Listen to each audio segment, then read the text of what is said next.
All right, now we will be talking about audit risk and components of audit risk.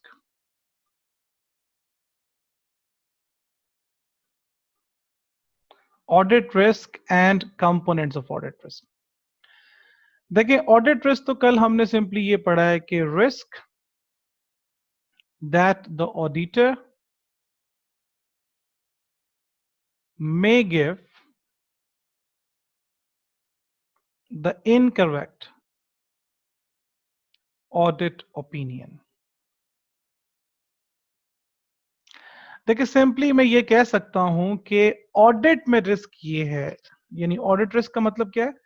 Audit में risk ये है कि auditor कहीं गलत ओपिनियन ना दे दे। Risk that the auditor may give the incorrect audit opinion. और मैंने आपको ये बात समझाई थी कि अगर ऑडिटर गलत ओपिनियन दे देगा तो ये ऑडिटर के बिहाफ पे नेग्लिजेंस होगी, और ये नेग्लिजेंस कोई छोटी मोटी नेग्लिजेंस नहीं है। This is going to be a significant negligence, और आपको सू कर दिया जाएगा and you are going to pay a significant damages.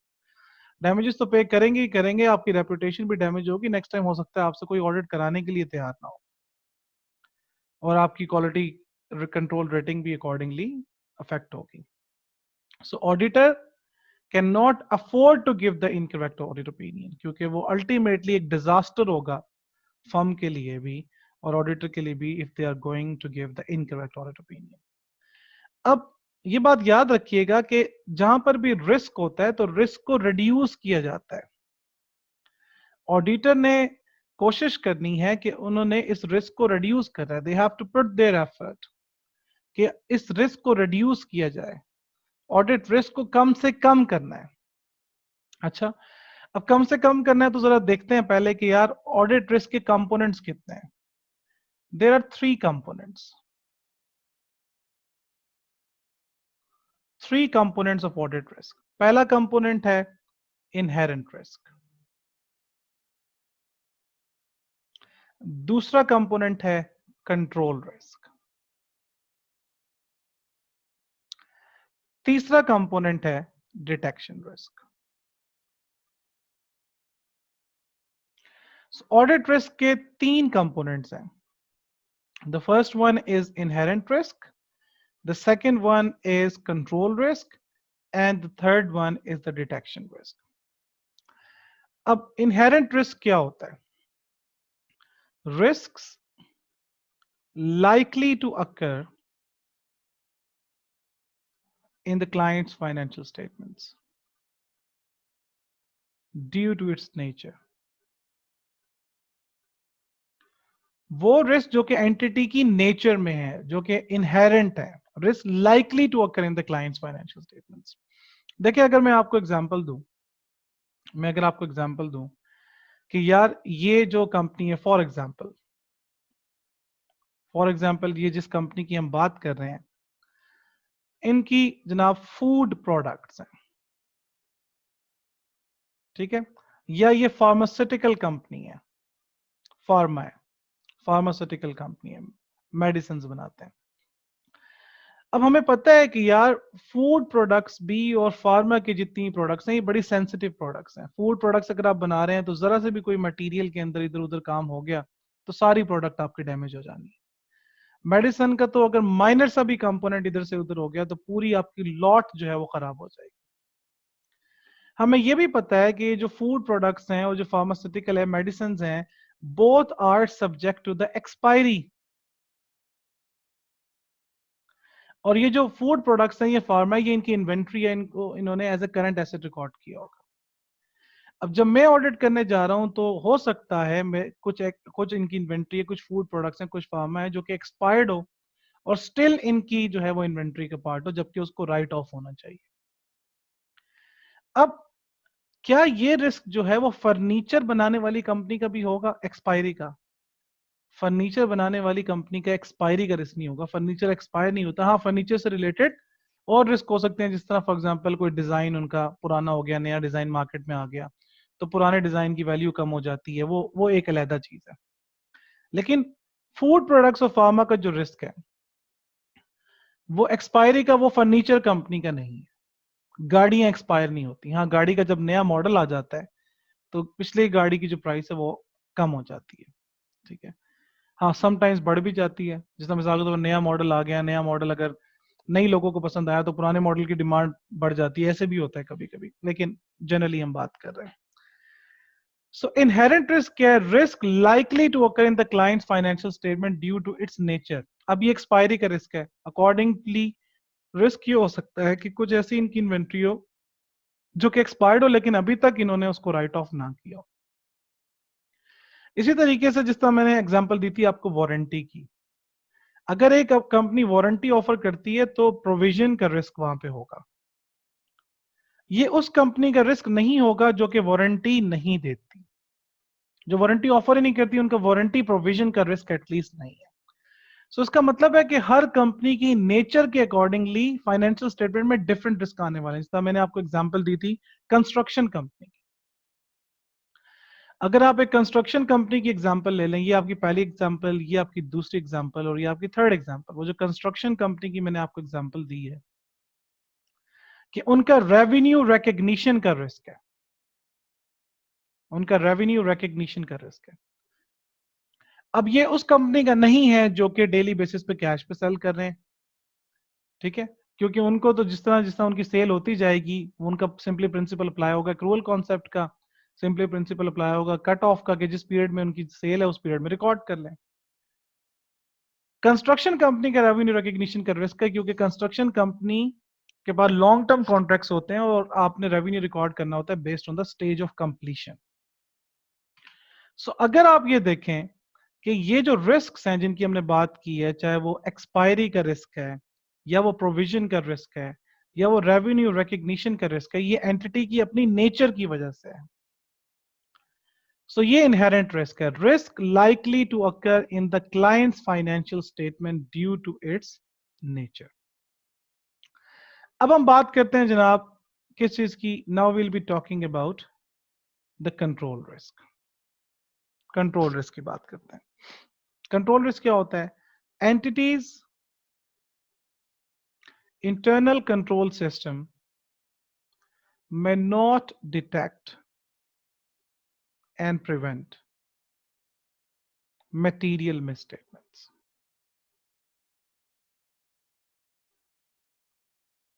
Entity का internal control system material misstatements को डिटेक्ट ना कर पाए, ये कंट्रोल रिस्क है। For example, no finance director या फाइनेंशियल कंट्रोलर, फाइनेंस डायरेक्टर या फाइनेंशियल कंट्रोलर नहीं। अब आपको पता है ऑर्गेनाइजेशन के अंदर जो फाइनेंस का फंक्शन होता है ना, उसके डिफरेंट लेवल्स होते हैं, डिफरेंट हायरार्की होती है। आपके पास अकाउंट सीनियर है, अकाउंट्स मैनेजर है, फाइनेंशियल कंट्रोलर है, फाइनेंस डायरेक्टर है। अब financial controller, finance director basically क्या होते हैं कि ये they are the head of the department, accounts के फंक्शन को हेड कर रहे हैं, अकाउंट्स के फंक्शन को सुपरवाइज कर रहे हैं। दे आर द वंस कि जब ट्रीटमेंट्स आपका इनका लोअर लेवल जो फॉर एग्जांपल है, जिस तरह अकाउंट मैनेजर है या अकाउंट सीनियर, जब वो ट्रीटमेंट परफॉर्म करते हैं, so they are going to review those treatments कि ये इन कंप्लाई कर रही हैं with the accounting standards. So अगर सुपरविजन नहीं है एंटिटी में, तो इसका मतलब ये है कि अगर कोई भी लोअर लेवल से कोई भी ट्रीटमेंट्स आ रही हैं, फॉर एग्जांपल अकाउंट सीनियर ने कोई ट्रीटमेंट कर दी या अकाउंट्स मैनेजर ने कोई ट्रीटमेंट कर दी and there is no supervision, उस पर कोई फर्दर चेक नहीं है, कोई सेकंड रिव्यू नहीं हो रहा, तो वो डायरेक्टली ट्रांसफॉर्म हो जाएंगी फाइनेंशियल स्टेटमेंट्स में। ये कंट्रोल रिस्क है। एंटिटी के पास कंट्रोल ऐसे नहीं है। जिस तरह आपको पता है कि अगर ऑडिट कमेटी नहीं होती तब भी यही कंट्रोल रिस्क ही होता है। सिमिलरली अगर इनके वीक इंटरनल कंट्रोल्स हैं, जैसे फॉर एग्जांपल वेबसाइट के थ्रू अगर ये सेल कर रहे हैं और वेबसाइट जो है वो प्रॉपरली इनकी मैनेज नहीं है, वेबसाइट के थ्रू सेल कर रहे हैं, some time double revenue record हो जाता है, सम टाइम रेवेन्यू रिकॉर्ड ही नहीं होता, वेबसाइट में इश्यूज आ रहे हैं, ठीक है। अब ये भी एक टेक्निकल कंट्रोल का फीचर है। इसी तरीके से आपके पास इटसेल्फ वीक इंटरनल कंट्रोल्स जो कि फाइनेंशियल रिपोर्टिंग से रिलेटेड है। ये सब क्या है कि एंटिटी का अपना internal control system material misstatements को डिटेक्ट ना कर पाए, या फॉर एग्जांपल इन्होंने कोई न्यू सॉफ्टवेयर लॉन्च किया है, ठीक है, न्यू सॉफ्टवेयर लॉन्च किया है, न्यू न्यू इनका अकाउंटिंग सॉफ्टवेयर आया है, एम्प्लॉयज अभी फुली ट्रेंड नहीं है, सिस्टम यूज कर रहे हैं, हो सकता है इनकरेक्ट अकाउंटिंग परफॉर्म कर दें, ठीक है। सो ये सारी चीजें जो है ये कंट्रोल रिस्क से रिलेटेड है। एंटिटीज इंटरनल कंट्रोल सिस्टम में not detect and prevent material mistake. अब अगर आप देखें, जहन में ये आना चाहिए कि यार ऑडिट रिस्क जब मैंने आपको एक्सप्लेन किया था तो मैंने बाय डेफिनेशन आपको ये बताया था कि रिस्क दैट द ऑडिटर में give the incorrect audit opinion on the financial statements being audited. और इसके तीन कंपोनेंट्स मैंने आपको कहा है। पहले कंपोनेंट में मैंने आपको इनहेरेंट रिस्क कहा कि entity's internal risk likely to occur in the client's financial statement, और दूसरा control risk, entity's internal control system में not detect and prevent material misstatements.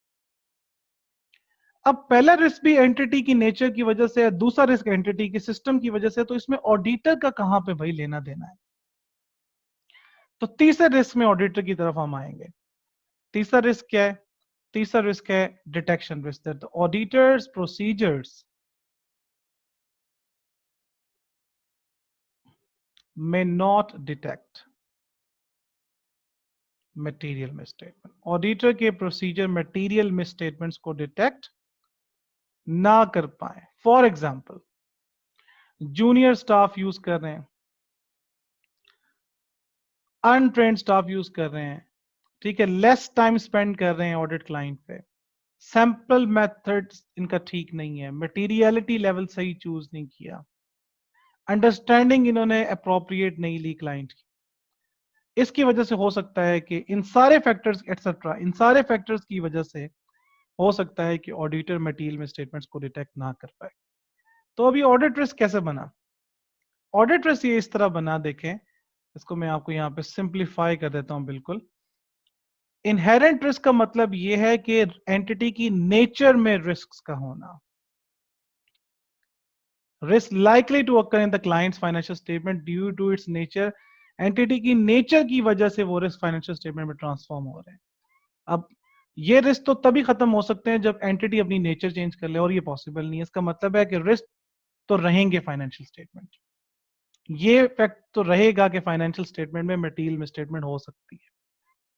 Control risk भी एंटिटी का अपना रिस्क है। तो ये जो दोनों रिस्क है, ये बात याद रखिएगा, इन दोनों रिस्क को हम कहते हैं फाइनेंशियल स्टेटमेंट रिस्क, या इसको हम कहते हैं रिस्क ऑफ मटेरियल मिसस्टेटमेंट। इन दोनों रिस्क को, इनहेरेंट रिस्क को और कंट्रोल रिस्क को, क्योंकि इनहेरेंट रिस्क एंटिटी की नेचर की वजह से, कंट्रोल रिस्क एंटिटी के सिस्टम की वजह से। Auditor has nothing to do with those two things, inherent risk and control risk. इन दोनों रिस्क को कहते हैं जनाब फाइनेंशियल स्टेटमेंट रिस्क या रिस्क ऑफ मटेरियल मिसस्टेटमेंट्स। अब देखें, अगर एंटिटी की नेचर में भी रिस्क हो, पहले उसको एंटिटी का अपना सिस्टम कंट्रोल करेगा। अगर नेचर में रिस्क थे और एंटिटी का सिस्टम भी डिटेक्ट नहीं कर पाया और फिर उसे ऑडिटर भी डिटेक्ट नहीं कर पाया, देन वो रिस्क डायरेक्टली फाइनेंशियल स्टेटमेंट में ट्रांसफॉर्म हो जाएगा और फाइनेंशियल स्टेटमेंट्स में होगा, लेकिन ऑडिटर कहेगा सब कुछ ठीक है, तो ऑडिटर गलत ओपिनियन दे देगा। सो ये जो ऑडिट रिस्क होता है, इसमें हम तीनों कंपोनेंट्स को लेते हैं, यानी inherent risk, into control risk, into detection risk. ये बनता है जनाब ऑडिट रिस्क, कि एंटिटी की नेचर में रिस्क थे, उसको एंटिटी का कंट्रोल सिस्टम भी डिटेक्ट नहीं कर पाया, उसको ऑडिटर भी डिटेक्ट नहीं कर पाया। अगर आप सिर्फ इनहेरेंट और कंट्रोल रिस्क की बात करें तो these are known as the financial statement risk या रिस्क ऑफ मटेरियल मिसस्टेटमेंट्स। और अगर आप तीनों को कंबाइन देखें, inherent risk into control risk into reduction risk, तो ये बनता है, इसको बेसिकली हम कहते हैं रिस्क इक्वेशन। इसको हम कहते हैं रिस्क इक्वेशन, यानी inherent risk into control risk into detection risk बराबर होता है ऑडिट रिस्क। अच्छा, मैं ये क्यों नहीं कह रहा inherent risk plus control risk plus detection risk? Plus इसलिए नहीं कह रहा कि अगर एक एंटिटी की नेचर में रिस्क ही ना हो, प्रैक्टिकली तो ये पॉसिबल नहीं है, तो ना फिर कंट्रोल्स की जरूरत है ना ऑडिटर की जरूरत है। अगर एक एंटिटी की नेचर में रिस्क तो हो लेकिन कंट्रोल्स बहुत स्ट्रांग है, तमाम मटेरियल मिसस्टेटमेंट सिस्टम खुद ही डिटेक्ट कर लेता है, तब भी ऑडिटर जीरो हो जाएगा, क्योंकि ऑडिटर की जरूरत ही नहीं है। और अगर इनहेरेंट रिस्क भी हो, यानी सिस्टम यानी नेचर में भी रिस्क मौजूद हो, सिस्टम भी चलो वीक हो, लेकिन ऑडिटर बहुत स्ट्रांग है, तमाम मटेरियल में स्टेटमेंट्स को डिटेक्ट कर लेता है, तब भी फाइनेंशियल स्टेटमेंट्स के बेसिस पे गलत ओपिनियन पॉसिबल नहीं होगा, तब भी ऑडिट रिस्क जीरो ही होगा। So inherent risk into control risk into detection risk, तो अगर if the inherent and the control risk is high, detection risk should be kept low. अगर inherent and control risk high है तो detection risk को कम करना है, क्योंकि auditor ना इनहेरेंट रिस्क को कम कर सकता है ना कंट्रोल रिस्क को कम कर सकता है, ये बात याद रखनी है आपने। Auditor can not reduce inherent and control risk. हाँ, ऑडिटर किस चीज पे काम कर सकता है? डिटेक्शन रिस्क पे काम कर सकता है। कॉम्पिटेंट स्टाफ यूज करे, अप्रोप्रिएट टाइम क्लाइंट पे स्पेंड करे, सैंपल साइज सही चूज करे, मटेरियलिटी लेवल सही चूज करे, स्केप्टिकल रहे, प्रॉपर अंडरस्टैंडिंग ले। तो इनहेरेंट एंड कंट्रोल रिस्क को अगर आप सिंपली इन दो कंपोनेंट्स को देखेंगे तो ये फाइनेंशियल स्टेटमेंट रिस्क कहलाता है और रिस्क ऑफ मटेरियल मिसस्टेटमेंट कहलाता है। लेकिन जब आप डिटेक्शन रिस्क की बात करेंगे और इसको क्लब कर देंगे इन तीनों के साथ, तब जाके वो बन जाएगा ऑडिट रिस्क। अब एक इंपॉर्टेंट एग्जाम फोकस बात सुन लें जो आपने माइंड में रखनी है, ये बात आपने नहीं भूलनी, ये this is the most important thing I am going to tell you. Exam focus.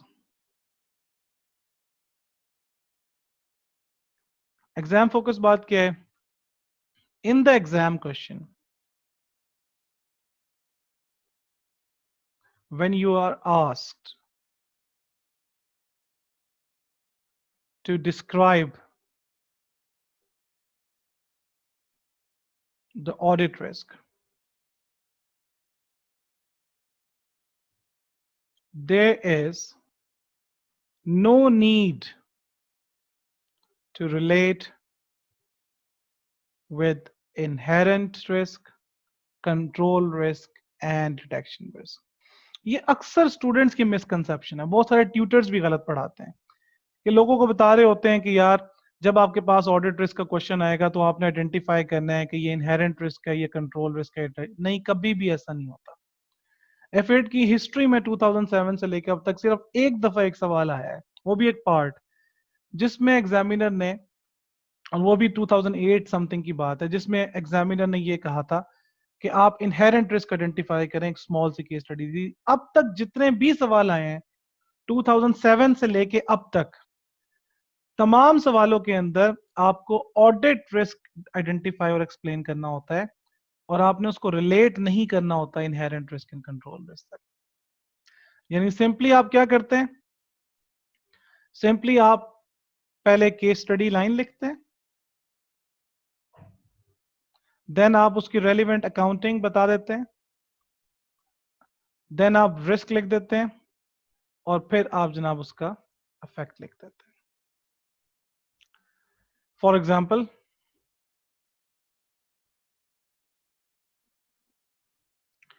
Case study line ये लिखी हुई है, इसको मैं ब्लैक में लिख देता हूं। Entity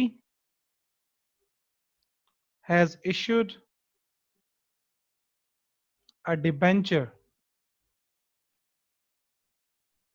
of $5 million to raise finance। अब ये एग्जाम के अंदर लिखा होगा, केस स्टडी के अंदर इस तरह बहुत सारी बातें होंगी, उसका एक पॉइंट मैंने यहां पे लिख दिया। Entity has issued a debenture of 5 million to raise the finance. सबसे पहले आपने यही एग्जाम के अंदर लिखना है, ये केस स्टडी लाइन। देन आता है second point, accounting. Debenture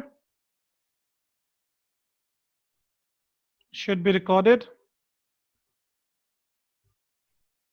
as a financial liability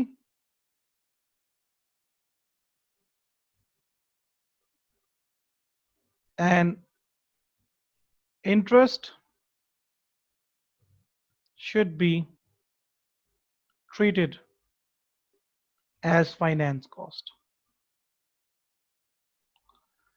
treatment क्या होती है कि ये अकाउंटिंग डिबेंचर को फाइनेंशियल लायबिलिटी रिकॉर्ड किया जाता है, नॉन करंट लायबिलिटी आप रिकॉर्ड करेंगे एट अमोर्टाइज कॉस्ट, और जो इस पे इंटरेस्ट होता है उसको फाइनेंस कॉस्ट रिकॉर्ड किया जाता है। ये आपने क्या लिख दिया, ट्रीटमेंट। अब आ जाते हैं तीसरा point, risk. There is a risk that debenture may be recorded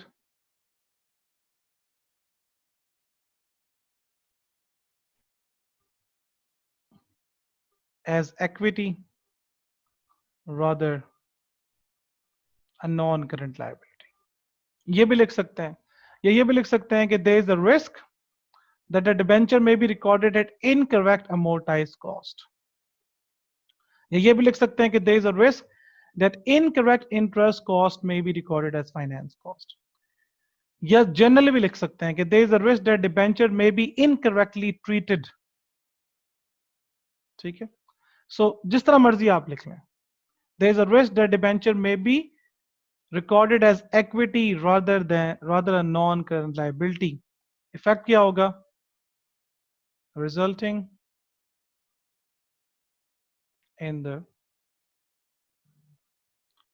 financial statements being materially misstated।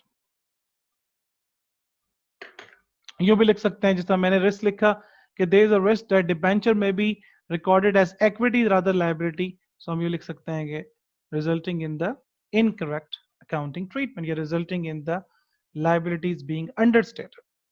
so कहने का मकसद ये, अब मैंने देखो इस पूरे एग्जाम्पल में कहीं पे भी ये नहीं कहा कि ये इनहेरेंट रिस्क है, ये कंट्रोल रिस्क है, ये रिडक्शन रिस्क है।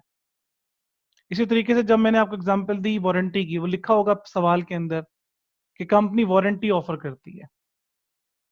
अब आप लिखेंगे if the outflow is probable provision should be recorded, there is a risk that incorrect provision may be recorded resulting in the understatement of expenses and liabilities. इसी तरीके से for example ये लिखा हुआ है कि जनाब एंटिटी ने रीवैल्यूएशन की है, आप लिखेंगे revaluation should be performed according to IAS 16, gain and loss should be recorded in the other comprehensive income. Risk ये हो सकता है कि उन्होंने गेन एंड लॉस को प्रॉफिट और लॉस में रिकॉर्ड कर लिया।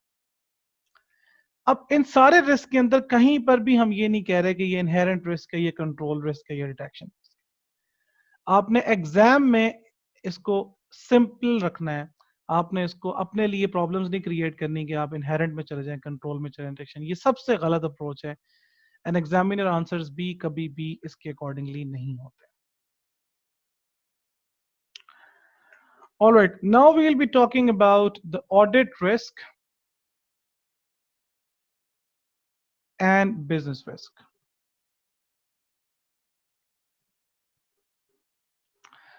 देखिए सबसे पहली बात तो ये कि आपके पास F8 के जो सिलेबस में है वो ऑडिट रिस्क है, business risk not in F8 syllabus.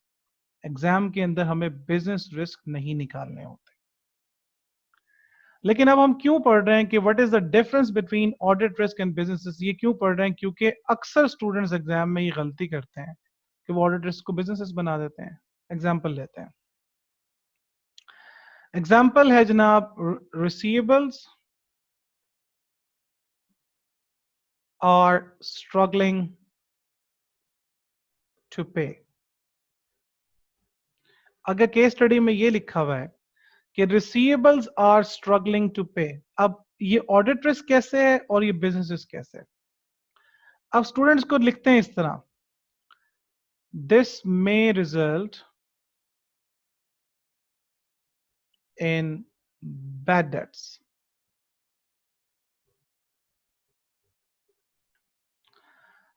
ठीक है, receivables are struggling to pay, there is a risk of bad debts. अब जब आप ये लिख रहे हैं कि this may result in bad debts हो सकते हैं, business will be having a loss if receivables are not recovered। अगर रिसीवेबल्स को रिकवर ना किया तो बिजनेस को लॉस होगा। अब ये बिजनेस रिस्क है। हमने एग्जाम में लिखना था ऑडिट रिस्क। ऑडिट रिस्क क्या होता है कि if the receivers are struggling to pay, allowance should be created for struggling receivables. Accounting treatment यही होती है ना कि अगर आपको डाउट है कि रिसीवेबल स्ट्रगल कर रहे हैं तो आपको उसके अगेंस्ट अलाउंस रिकॉर्ड करना है। Allowance should be created for struggling receivables. Receivables may be overstated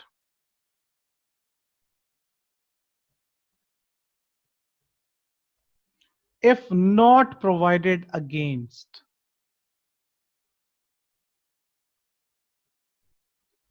not provided against का मतलब ये है कि अगर उनके अगेंस्ट आपने अलाउंस रिकॉर्ड नहीं किया तो रिसीवेबल ओवरस्टेट होंगे। ये ऑडिट रिस्क है।